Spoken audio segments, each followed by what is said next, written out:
guys. Hi guys! Welcome to my vlog. Ito pala kami ngayon sa bukid. Kasi birthday ng kapatid ko. Pero tapos na kanina pa yung kainan. Yan pala yung tita ko. Binabalatan niya yung yung luya na kinuha namin kanina. Para ilagay niya dun sa manok na aming kinatay. Ito pa yung kanyang dugo guys. So guys, ito pala guys ang aming kusina. Maliit lang siya guys.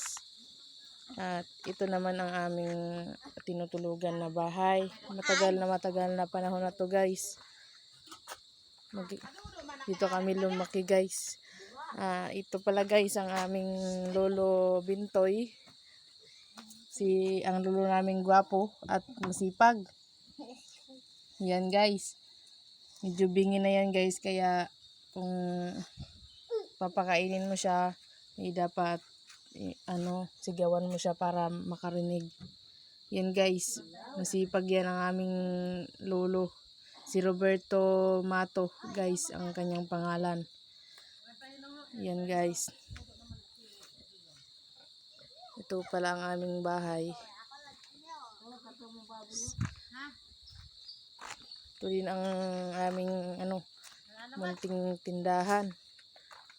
Ito pala ang lola ko na maganda, si Rosie Santiago Magalang, na anak ni Natividad Magalang de la Cruz.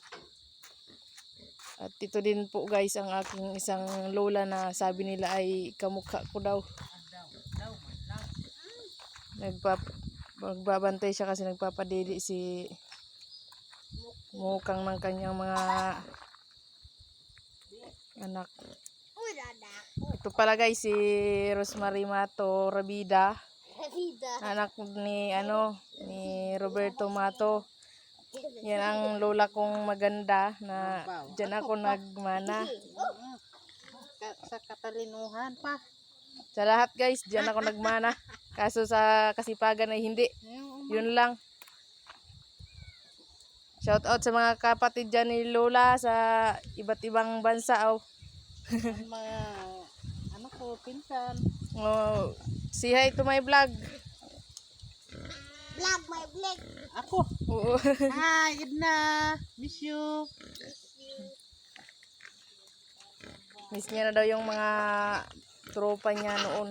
Ito pala guys ang aming mga biik dito. Babakal ka mo. 8 piraso to guys. Nag-display ang juting. Gusto nyong bumili guys, PM nyo lang po ako. At mura lang to guys. Ang pala nyo, 1 week pa lang 1 week pa lang to guys. Nagtindog ba si Mukang? Ayun nga pala guys yung biik din ni Papa. Kulay itim. Anong pangalan nga nito la? Si Ligom. Si Ligom ang pangalan yan guys. At ito din yung isa. Pagkatapos lang yan kumain. Tapos maghihingi na naman ng pagkain. Meron pang isang dito guys. Si Ibing. Saan na yun? Wala dito si Ibing guys. Malaking yun guys. Malaking